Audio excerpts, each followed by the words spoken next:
وعباد الرحمن الذين يمشون على الأرض هونا وإذا خاطبهم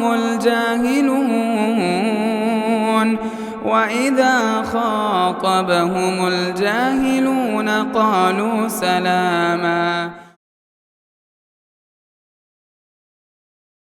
اللہ رب العالمین کی حمد و ثنا اور سیدنا محمد الرسول اللہ صلی اللہ علیہ وسلم پر درود و سلام کے بعد محترم اور معزز اور مکرم اور عزیز مسلمان بھائیوں، بہنوں، بچوں، اس بابرکت مقام پر، بابرکت وقت پر ہم آپ کے سامنے 4 باتیں پیش کریں گے۔ پہلی بات، جیسا کہ نبی کریم صلی اللہ علیہ وسلم نے تاکید جو پیش کی ہے کہ جمعے کے خطبے میں مسلمانوں کو اللہ کے تقوی کے متعلق تاکید کی جائے، اور جو آنے والا دن ہے، ہماری زندگی جو کبھی بھی ختم ہو سکتی ہے اور آخرت ہمارا انتظار کر رہی ہے، اور یہ عمل کا مقام ہے، آخرت جزا کا مقام ہے، تو آخرت میں داخل ہونے سے پہلے اس دنیا ہی میں تیاری کر کے جائیں تاکہ وہاں پر کامیابی حاصل ہو انشاءاللہ۔ یہ ہو گئی پہلی بات۔ دوسری بات جو ہے، آپ اور ہم یہاں پر حاضر ہوئے ہیں جمعہ کی عظیم عبادت انجام دینے کے لیے۔ اس کے بارے میں بخاری اور مسلم میں حضرت سلمان فارسی سے اور صحیح مسلم میں حضرت ابو ہریرہ سے مروی ہے، نبی کریم صلی اللہ علیہ وسلم آپ لوگوں کو جو بشارت پیش کر رہے ہیں آپ لوگوں کے لیے کہ جمعہ کے دن مسلمانوں کو چاہیے کہ جلدی اٹھیں، جمعہ کی تیاری کریں، نہائیں، صاف ستھرے کپڑے پہنیں، خوشبو لگائیں، اور جتنی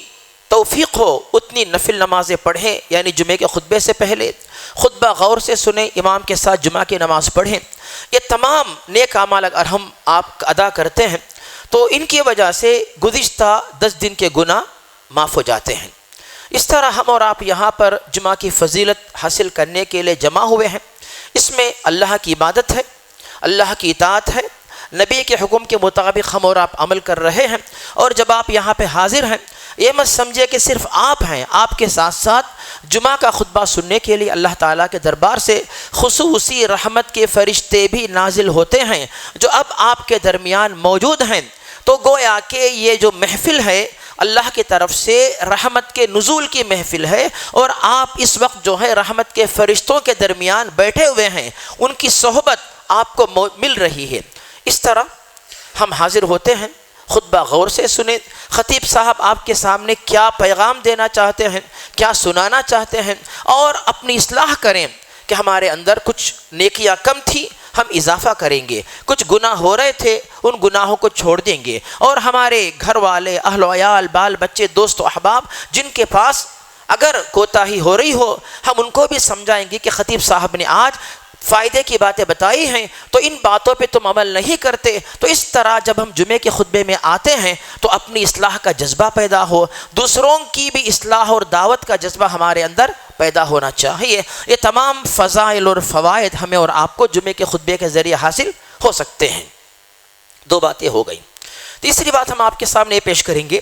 کہ ہم سب کے پیارے نبی محمد مصطفیٰ صلی اللہ علیہ وسلم جو کہ ہم جن پر ایمان رکھتے ہیں، کلمے کے 2 حصے لا الہ الا اللہ محمد الرسول اللہ، اللہ تعالیٰ کی وحدانیت پہ ہمارا ایمان ہوتا ہے، اور محمد مصطفیٰ صلی اللہ علیہ وسلم کی رسالت پہ ہمارا ایمان ہوتا ہے۔ تو یہ پیارے نبی جن کا نام پڑھ کر، یعنی جن کے نام کے بعد یہ کلمہ مکمل ہوتا ہے، ہمارا ایمان مکمل ہوتا ہے، اللہ کی الوہیت اور توحید اور محمد مصطفیٰ صلی اللہ علیہ وسلم کی نبوت اور رسالت۔ یہ جو معزز اور مکرم نبی محترم ہے، تو یہ جو نبی محترم، اس نبی محترم کے دل میں آپ سب کے لیے کیسی محبت تھی، اس کے بارے میں ہم کچھ معلومات حاصل کریں گے۔ سب سے پہلی بات، اللہ تعالیٰ نے قرآن مجید سورۃ الانبیاء آیت 107 میں واضح کیا، وَمَا أَرْسَلْنَاكَ إِلَّا رحمت للعالمین، اے نبی آپ کو اللہ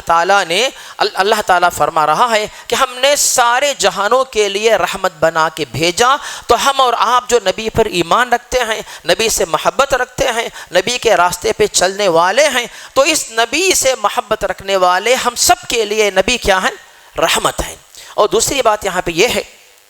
صحیح مسلم میں حضرت عبداللہ بن عمر سے مروی ہے، نبی کریم ایک دفعہ جو ہے اپنی امت کو یاد کر کے آنسو بہا رہے تھے، تو اللہ تعالیٰ نے جبریل علیہ السلام کو بھیجا، تو نبی کریم نے اپنی امت کے بارے میں فکر کا اظہار کیا کہ پتہ نہیں میری امت کے ساتھ اس دنیا میں کیا ہوگا، آخرت میں کیا ہوگا۔ تب اللہ تعالیٰ نے جبریل کے ذریعے بشارت سنوائی کہ اِنَّا سَنُرْضِيكَ فِي أُمَّتِكَ وَلَا نَسُوءُكَ، اے نبی ہم آپ کو آپ کی امت کے بارے میں خوش کر دیں گے، راضی کر دیں گے، مطمئن کر دیں گے، آپ کو کوئی تکلیف نہیں ہوگی، آپ کی امت کے بارے میں آپ کو ہم افسوس ہونے نہیں دیں گے۔ ایک بشارت ہے آپ کے لیے، ہمارے لیے۔ دوسری بات، بخاری اور مسلم میں ابو ہریرہ سے مروی ہے، نبی کریم واضح فرماتے ہیں اختبأت دعوتی شفاعۃ لامتی یوم القیامہ، اللہ تعالیٰ نے مجھے ایک بہت بڑی دعا کا موقع دیا مگر میں نے اس کو استعمال نہیں کیا۔ قیامت کے دن ہو سکتا ہے کہ میری امت کی نجات کے لیے شفاعت کی ضرورت ہو، تو میں اس شفاعت کے طور پر میری دعا کا استعمال کروں گا۔ تیسری بات، ایک اور جو نبی کریم کی محبت ہمارے بارے میں جو ہے، اس کے بارے میں نبی کریم واضح فرماتے ہیں، بخاری اور مسلم میں حضرت سہل بن سعد سے مروی ہے، ارشاد نبوی ہے انا فرتکم علی الحوض، میں تم لوگوں کے لیے حوض کوثر پہ انتظار کرتا رہوں گا، فمن مر علی شرب ومن شرب لم یظمأ ابدا، کوئی بھی میرے پاس آئے گا تو وہ حوض کوثر کا پانی پیے گا، ایک دفعہ پانی پیے گا، کبھی اس کو پیاس نہیں لگے گی، قیامت کی ہولناکی اس کو تکلیف نہیں دے گی۔ یہ کیا ہے؟ یہ نبی کریم کی محبت ہم سب کے ساتھ۔ اب اس کے بعد ایک اور جو خوبی کی بات، جو نبی کریم ہم سے کیسے محبت کرتے ہیں، اس کا ذکر ہمیں ملتا ہے۔ صحیح مسلم میں حضرت ثوبان سے نبی کریم جو ہے اللہ کے دربار میں آپ کے لیے، ہمارے لیے دعا مانگ رہے ہیں کہ یا اللہ میری اس امت کے اوپر قحط سالی کو اور سیلاب کو، ایسے عمومی عذاب کو مسلط نہ کرنا جس کی وجہ سے میری امت مکمل طور پہ ختم ہو جائے۔ ایک دعا یہ تھی۔ دوسری دعا کہ یا اللہ یسلط علیہم عدوا من سوا انفسہم، میری اس امت کے اوپر کسی بھی باہر کے دشمن کو مسلط نہ کرنا جو میری امت کا خاتمہ کر دے۔ اسی لیے قیامت آنے تک یہ امت قائم رہے گی انشاءاللہ، دجال اس کو ختم نہیں کر سکے گا، یاجوج و ماجوج اس کو ختم نہیں کر سکیں گے، ابلیس بھی اس امت کو ختم نہیں کر سکے گا، لیکن اللہ رب العالمین اس امت کے ساتھ بھلائی کے لیے اس امت کو دنیا سے ہٹا دے گا۔ صحیح مسلم میں حضرت عبداللہ بن عمر سے مروی ہے، نبی کریم واضح فرماتے ہیں کہ قیامت چونکہ ہولناکیوں کے ساتھ پیش آنے والی ہے، تو اللہ تعالیٰ مسلمانوں کو اس ہولناکی سے بچانے کے لیے ملک شام سے ٹھنڈی ہوا بھیجے گا۔ وہ ہوا جس بھی مسلمان کے پھیپڑوں میں جائے گی اس کو موت آئے گی اور وہ مسلمان ختم ہو جائیں گے۔ وَلَا تَقُومُ السَّاعَةُ إِلَّا عَلَى شِرَارِ الْخَلْقِ، اس زمین پر جو بدترین لوگ رہیں گے ان کے اوپر قیامت قائم ہوگی۔ اب اس کے بعد نبی کریم کی طرف سے ہمارے حق میں جو مزید جو محبت کے جو الفاظ ہیں، صحیح مسلم میں حضرت ابو ہریرہ سے، مسند احمد میں حضرت انس سے مروی ہے، ایک دفعہ نبی کریم نے فرمایا میری تمنا ہے کہ میں اپنے بھائیوں کو دیکھوں۔ صحابہ نے پوچھا یا رسول اللہ کہ ہم آپ کے بھائی نہیں؟ تو نبی کریم نے فرمایا تم تو میرے صحابہ ہو، میرے بھائی وہ ہیں جو ابھی تک آئے نہیں لیکن وہ مجھے دیکھے بغیر مجھ پہ ایمان رکھیں گے، ہے نا؟ ہم نے اور آپ نے نبی کریم کو نہیں دیکھا لیکن اس نبی کا کلمہ پڑھ کر ہم مسلمان بنتے ہیں، تو یہی بات نبی کریم فرما رہے ہیں کہ وہ ایسے ہوں گے میری امت والے جن سے میں ملاقات کرنا چاہتا ہوں، میرے وہ بھائی ہیں، مجھے نہیں دیکھا ہوگا مگر مجھ پہ ایمان رکھیں گے۔ اب اس کے بعد ایک اور بات جو نبی کریم کی محبت جو ہمارے بارے میں آپ کے دل میں تھی، کہ بخاری اور مسلم میں حضرت ابو ہریرہ سے اور حضرت انس سے جو مروی احادیث ان کی روشنی میں بات ہمیں ملتی ہے، قیامت کی ہولناکی اور جہنم میں جلنے والے امتی، تو ایسے لوگوں کو نجات دلانے کے لیے، شفاعت کرنے کے لیے نبی کریم صلی اللہ علیہ وسلم امتی امتی کہتے ہوئے اللہ تعالیٰ کے دربار میں سجدہ ریز ہو جائیں گے، اور اللہ تعالیٰ اس نبی کے دل میں ایسی حمد، ایسی دعا آپ کے دل میں ڈالے گا، آپ وہ دعا کرتے رہیں گے کرتے رہیں گے کرتے رہیں گے، یہاں تک کہ اللہ تعالیٰ اس دعا سے راضی ہو کر کہے گا یا محمد ارفع راسک قل تسمع اشفع تشفع، اپنا سر اٹھائیے، آپ فرمائیے کیا سنانا چاہتے ہیں، آپ سفارش کیجئے، آپ کی سفارش قبول کی جائے گی۔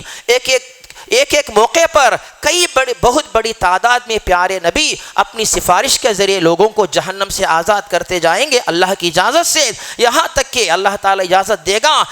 ادخل فی الجنہ یا اخرج من النار من کان فی قلبہ ادنا ادنا ادنا مثقال حبۃ من خردل من ایمان، اگر کسی کے دل میں رائی کے دانے سے کمتر بھی ایمان اگر کسی کے دل میں ہو، اس کو بھی جو اجازت دے، ایسے لوگوں کے بارے میں بھی اجازت ملے گی کہ آپ ان کو جہنم سے نکال کر جنت میں داخل کریں۔ تو نبی کریم کی محبت ہمارے بارے میں اتنی زیادہ تھی کہ آپ اپنی امت کے لیے بے چین ہوا کرتے تھے۔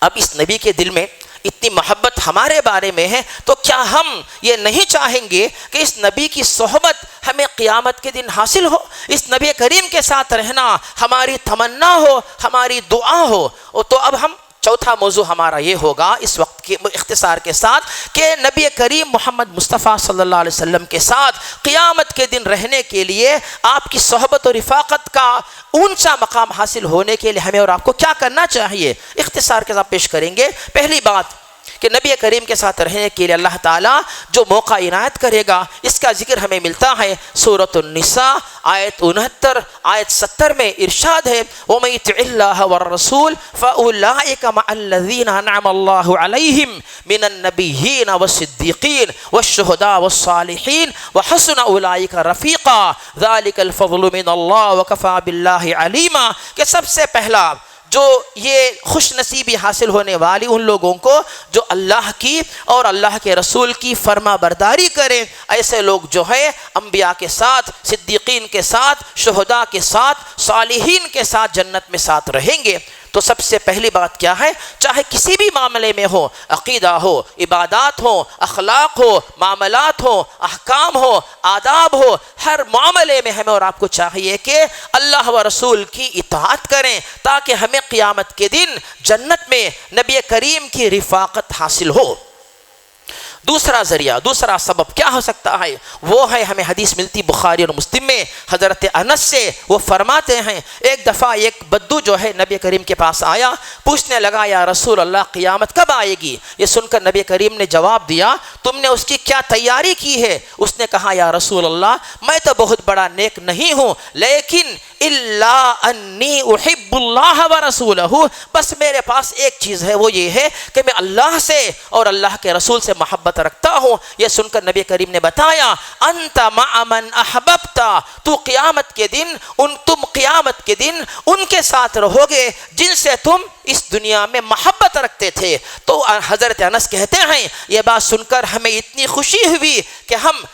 نبی کے اتنے بڑے تو نہیں بن سکتے، ابوبکر صدیق کے اتنے بڑے تو نہیں بن سکتے، عمر بن خطاب کے اتنا بڑا مقام تو حاصل نہیں کر سکتے، لیکن میرے دل میں نبی کریم کی محبت، ابوبکر صدیق کی محبت، عمر بن خطاب کی محبت ہے۔ میں امید رکھتا ہوں کہ اللہ تعالیٰ اس محبت کی وجہ سے قیامت کے دن مجھے ان کے ساتھ رہنے کا موقع عطا فرمائے۔ تو دیکھا آپ نے کہ دوسرا ذریعہ کیا ہے یہاں پر کہ نبی کریم کے ساتھ رہنے کے لیے نبی کی محبت اگر ہماری دلوں میں ہے، نبی کی صحبت انشاءاللہ مل سکتی ہے۔ اب تیسرے نمبر پر نبی کی صحبت کا ذریعہ کیا ہوتا ہے، اس کا ثبوت ہمیں ملتا ہے صحیح مسلم میں۔ حضرت ربیعہ نبی کریم کے خادم تھے، نبی کریم کو کبھی مسواک لا کے دیتے، پانی لا کے دیتے، اس طرح خدمت کرتے تھے۔ وہ صحابی چونکہ بار بار خدمت کرتے رہے، نبی کریم نے پوچھا اے ربیعہ تم بتاؤ تم کو کیا کوئی چیز چاہیے؟ تو اگر وہ چاہتے تو نبی کریم سے کہتے کہ آپ دعا کیجئے کہ مجھے مال ملے، دولت ملے، بیوی ملے، گھر ملے، جائیداد ملے، کچھ بھی ہو۔ انہوں نے کہا یا رسول اللہ اسألک مرافقتک فی الجنہ، مجھے یہ گزارش ہے میری کہ جنت میں آپ کے ساتھ رہنے کا موقع نصیب ہو جائے۔ تو نبی کریم نے پوچھا کچھ اور بھی پوچھو، کیا چاہیے، دعا کروں گا؟ انہوں نے کہا نہیں، مجھے صرف یہی چاہیے۔ تو جب نبی کریم نے بتایا کہ اگر تم کو یہی چاہیے فَأَعِنِّي عَلَىٰ نَفْسِكَ بِكَثْرَةِ السُّجُودِ، اگر تم کو یہ اونچا مقام چاہیے، یعنی نبی کریم کے ساتھ اٹھنا بیٹھنا، کھانا پینا، ملاقات کرنا، صبح و شام جنت میں آپ کو دیکھنا، یا اونچا مقام چاہیے، تو پھر انسان خود کو بھی تو اونچا بنانا چاہیے۔ کثرت سے سجدے کرو، یعنی نفل نمازیں، نفل عبادات کرو، تاکہ تمہارا مقام اتنا اونچا ہو جائے کہ اللہ تعالیٰ تم سے مطمئن ہو جائے، راضی ہو جائے، اور تم کو نبی کریم کی ملاقات کا موقع جنت میں دے دے۔ تو ابھی آپ کے سامنے کتنی باتیں آ گئیں؟ 3 باتیں آ گئیں۔ اب چوتھی بات آپ کے سامنے آتی ہے، اس کا ذکر ہمیں ملتا ہے ترمذی میں حضرت عبداللہ بن مسعود سے۔ وہ کہتے ہیں نبی کریم کا ارشاد ہے،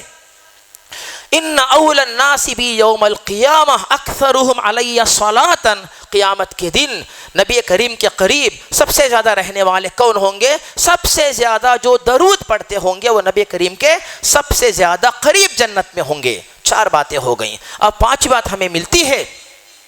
ترمذی میں حضرت جابر سے۔ نبی کریم فرماتے ہیں، ان من احبکم الی واقربکم منی مجلسا یوم القیامہ احاسنکم خلقا، کہ قیامت کے دن جنت میں میرے پاس رہنے والے، میرے محبوب بننے والے، میرے دوست بننے والے، میری مجلس میں رہنے والے کون ہوں گے؟ جن کے اخلاق اچھے ہوں، جن کی زبان، جن کا برتاؤ، جن کا لین دین، جن کا طور طریقہ بد اخلاقی کا، غرور کا، تحقیر کا، لوگوں کو گرا کے بات کرنے کا ایسا نہیں، بلکہ حسن اخلاق، زبان اور برتاؤ سے لوگ آپ کو دعا دیں، آپ سے نفرت نہ کریں، ایسے لوگ قیامت کے دن نبی کریم کے قریب ہوں گے۔ اب اس کے بعد آپ کے سامنے ایک اور جو ذریعہ نبی کریم کی صحبت میں رہنے کا وہ ہمارے سامنے ملتا ہے۔ اس کا ذکر ہمیں ملتا ہے بخاری اور مسلم میں حضرت سہل ابن سعد سے۔ وہ فرماتے ہیں نبی کریم نے بتایا، انا وکافل الیتیم فی الجنۃ کہاتین، میں اور یتیم کی کفالت اور سرپرستی کرنے والا، کوئی بھی یتیم غریب مسلمان لڑکا یا لڑکی ماں باپ نہ ہو، بے سہارا ہو، غریب ہو، آپ ان کو سہارا دے کر پرورش کرتے ہیں، کھانے پینے، تعلیم، تربیت کا انتظام کرتے ہیں، تو کیا ہوگا؟ کہاتینی، نبی کریم نے بتایا کہ جس طرح 2 انگلیاں ہیں اسی طرح میں اور یتیم کی سرپرستی کرنے والا ایک ساتھ جنت میں ہوں گے۔ اب اس کے بعد ایک اور بات ہمارے سامنے جو ملتی ہے، نبی کریم نے جو بات پیش کی کہ نبی کریم کی صحبت میں رہنے کے لیے بہت سارے اسباب ہیں، لیکن میں نے جمعے کے خطبے کے وقت کا خیال کرتے ہوئے کچھ مخصوص اسباب کو میں نے قرآن حدیث کی روشنی میں آپ کے لیے منتخب کیا، تو وہ بھی ذریعہ ہمارے سامنے ملتا ہے۔ وہ ہے جو صحیح مسلم میں حضرت ابو ہریرہ اور حضرت انس سے مروی ہے۔ وہ فرماتے ہیں کہ نبی کریم صلی اللہ علیہ وسلم نے واضح فرمایا کہ من عال جاریتین دخل جاء انا وہو یوم القیامت کہاتین، اگر کوئی شخص جو ہے اپنے گھر کی کم از کم 2 لڑکیوں کی پرورش کرے، 2 لڑکیاں چاہے وہ آپ کے گھر کی ہو، 2 بیٹیاں یا 2 بہنیں، 2 خالائیں یا پھوپھیاں، جو بھی بے سہارا ہو، یا کسی اور کی بیٹیاں جو بے سہارا ہو، آپ ان کی تربیت کرتے ہیں، ان کو تعلیم دیتے ہیں، اچھے اخلاق و آداب سکھاتے ہیں، اور سرپرستی کر کے جب وہ بڑی ہوتی ہیں ان کی شادی کر کے صحیح مقام پہ پہنچاتے ہیں، تو ایسے لوگ بھی قیامت کے دن نبی کریم کی صحبت میں رہیں گے۔ مگر کیوں؟ ذرا سوچنے کی ضرورت ہے۔ آپ کے گھر میں لڑکا پیدا ہوتا ہے ماشاءاللہ، اکثر لوگوں کی سوچ ایسی ہوتی ہے کہ اگر لڑکے ہوں، آپ سوچتے ہیں کہ اچھی تعلیم دیں گے، تربیت کریں گے، قابل بنائیں گے، اس کے بعد پھر وہ لڑکا بڑا ہوگا، کمائے گا اور بڑھاپے میں آپ کا سہارا بنے گا۔ اچھی بات ہے، سوچ بری نہیں ہے، ایسا ہونا چاہیے، ہر مسلمان اس طرح کرے اور کرتا ہے۔ لیکن بات یہ ہے، وہی تربیت اگر آپ لڑکی کے بارے میں کریں، لڑکی آپ کے پاس ہوئی، اب یہاں پہ سوچنے کی بات، کتنے لوگ لڑکی کے پیدا ہونے پر خوش ہوتے ہیں، صحیح تربیت کرتے ہیں، قابل بناتے ہیں اور اس کو صحیح جگہ پر امانت داری کے ساتھ پہنچاتے ہیں۔ تو یہاں پر یہ بات ہے کہ آپ کسی بھی لڑکی کی تعلیم، تربیت، سرپرستی کچھ بھی آپ دیں، اس کے بعد اس کو قابل بنا کر جب وہ بڑی ہونے کے بعد کیا کرتے ہیں؟ آپ کے گھر پہ تو نہیں رکھتے، شادی کر کے دے دیتے ہیں، صحیح مقام پہ پہنچاتے ہیں۔ تو یہاں پر لڑکی سے کسی کو امید نہیں ہوتی کہ وہ بڑی ہو کر آپ کو فائدہ دے گی، لیکن اللہ کی رحمت برابر آپ کا ساتھ دیتی ہے، کیونکہ آپ لڑکی سے امید نہیں رکھتے کہ وہ بڑی ہو کر کچھ کمائے گی، آپ کی سرپرستی کرے گی اور آپ کا ساتھ دے گی۔ بے شک ہو سکتا آپ کے گھر میں آئے، خدمت کرے، ساتھ دے، ہو امکان ہے، لیکن لڑکی کہاں جاتی ہے؟ شوہر کے ساتھ چلی جاتی، آپ کے پاس نہیں رہتی۔ اس کے باوجود لڑکی سے کوئی امید نہ ہونے کے باوجود آپ لڑکی کی صحیح تربیت کرتے ہیں، صحیح پرورش کرتے ہیں، صحیح مقام پہ امانت داری کے ساتھ اس کو پہنچاتے ہیں، تو یہ نیک عمل اللہ تعالیٰ کو اتنا پسند آتا ہے۔ ایسی نیکی، اس نیکی کی وجہ سے اللہ رب العالمین لوگوں کو جو ہے ایسے نیک مسلمانوں کو اللہ رب العالمین قیامت کے دن نبی کریم محمد مصطفیٰ صلی اللہ علیہ وسلم کی صحبت میں رہنے کا موقع عطا فرماتا ہے۔ تو معزز بھائیوں، خلاصہ کلام یہ ہے آپ کے سامنے کہ ابھی آپ کے سامنے کئی باتیں آئی کہ نبی کریم کے دل میں ہماری اور آپ کی محبت کیسی تھی، وہ بات آپ کے سامنے آ گئی۔ اور ہم اور آپ جس نبی کا نام کا، یعنی اللہ کے بعد جس نبی کے نام کا کلمہ پڑھتے ہیں، جس نبی کو نبی و رسول مانتے ہیں، تو وہ ایسے نبی کے ساتھ رہنے کی تمنا ہم اور آپ سب لوگ کرتے ہیں۔ تو یہ تمنا کیسے پوری ہو سکتی ہے؟ تو اپنے آپ کو اس قابل بنائیں کہ اللہ رب العالمین ہمیں اور آپ کو محمد مصطفیٰ صلی اللہ علیہ وسلم کی صحبت نصیب فرمائے۔ لیکن یہاں پہ اس بات پہ بھی غور کیجئے، ابھی میں نے کچھ پہلے ایک حدیث کو پیش کیا، وہ حدیث جو ہے بخاری اور مسلم میں حضرت سہل ابن سعد سے مروی ہے۔ نبی کریم فرماتے ہیں انی فرتکم علی الحوض، میں تم سب کا انتظار کروں گا حوض کوثر کے پاس، اور میں اپنی امت کو پانی پلاتا رہوں گا۔ کچھ ایسے بھی افراد آئیں گے جن کو میں یہ سمجھوں گا کہ میرے امتی ہیں، لیکن اچانک فرشتے آ کر میرے اور ان کے درمیان پردہ ڈال دیں گے۔ میں کہوں گا کہ یہ امتی امتی، یہ میرے امتی ہیں، کیوں تم لوگ پردہ ڈال رہے ہو، ان کو کیوں دھتکار رہے ہو؟ تو فرشتے کہیں گے کہ یا محمد انک لا تدری ما احدثوا بعدک، اے نبی کریم محمد مصطفیٰ صلی اللہ علیہ وسلم، آپ کو نہیں پتا آپ جب دنیا سے جا چکے تھے تو ان افراد نے آپ کے جانے کے بعد اس امت میں جو بگاڑ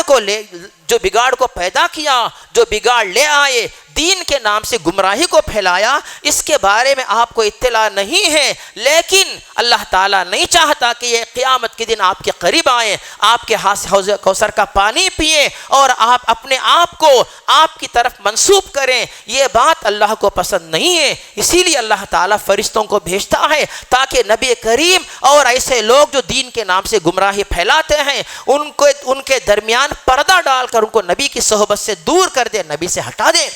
تو یہاں پر یہ بات بڑی اہم ہے کہ جب ہم اللہ و رسول پہ ایمان رکھتے ہیں، ایک اللہ کی عبادت اور ایک ہی نبی محمد مصطفیٰ صلی اللہ علیہ وسلم کے صحیح طریقے پہ چلیں، یہی جو ہے نجات کا راستہ ہے، نجات کا طریقہ ہے، اسی پہ قائم رہیں اور یہی ایمان لے کر دنیا سے جائیں، یہی اللہ و رسول پہ ایمان کو لے کر قیامت کے دن اللہ تعالیٰ کے دربار میں انشاءاللہ حاضر ہوں۔ ان الفاظ کے ساتھ اپنے اس خطبے کو مکمل کر رہا ہوں۔ آخر میں اللہ تعالیٰ کے دربار میں دعا ہے کہ اللہ تعالیٰ ہماری اور آپ کی نیکیاں قبول فرمائے، ہمارے اور آپ کے گناہوں کو معاف فرمائے، اور اللہ رب العالمین جو بھی مسلمان پریشان حال ہیں، جو بھی مسلمان مظلوم ہیں، جن پر ظلم ہو رہا ہے دنیا میں جہاں کہیں، ان کی مدد فرمائے، ان کے اوپر سے اللہ تعالیٰ ظلم کو ہٹا دے، اور مسلمانوں میں جو مریض اللہ تعالیٰ ان کو شفا عطا فرمائے، مسلمانوں کی جو مرحومین اللہ تعالیٰ ان کی مغفرت فرمائے، اور اس مسجد کی نگرانی کرنے والے، اس مسجد کی دیکھ بھال کرنے والے، اس مسجد کے لیے خدمات پیش کرنے والے جو بھی حضرات ہیں، تعمیر سے لے کر خدمات سے لے کر جو بھی سہولتوں کا انتظام کرنے والے، ان سب کو اللہ تعالیٰ، وہ لوگ، ان کے والدین کے والدین، اہل و عیال، سب کے لیے اللہ تعالیٰ نیکی عطا فرمائے، ثواب جاری عطا فرمائے، نیکی اللہ تعالیٰ ان سے قبول فرمائے، اور اس مسجد کو صرف وہ ذمہ دار حضرات ہی نہیں جو مسجد کی کمیٹی یا ذمہ دار حضرات، ان کے علاوہ اس مسجد کی خدمت کرنے والے، چاہے کمیٹی میں ہو نہ ہو، اس مسجد میں آ کر حاضر ہو کر اس مسجد کو آباد کرنے والے سب کو اللہ تعالیٰ جزائے خیر عطا فرمائے۔ اللہ رب العالمین دین اسلام کو اور امت اسلامیہ کو غلبہ عطا فرمائے، آمین۔ اقول قولی ھذا واستغفر اللہ العظیم لی ولکم ولسائر المسلمین من کل ذنب وخطیئہ فاستغفروہ انہ هو الغفور الرحیم۔ مسجد عباد الرحمن کے پلیٹ فارم سے ہونے والی دعوت و تبلیغ کے مشن کو آگے بڑھانے میں ہمارا بھرپور ساتھ دیں۔ علم و عمل سے ناطہ جوڑنے کے لیے اہل علم سے جڑیں۔ مسجد عباد الرحمن کے یوٹیوب چینل کو سبسکرائب کریں اور آگے شیئر کرنا ہرگز نہ بھولیں۔ فجزاکم اللہ خیر۔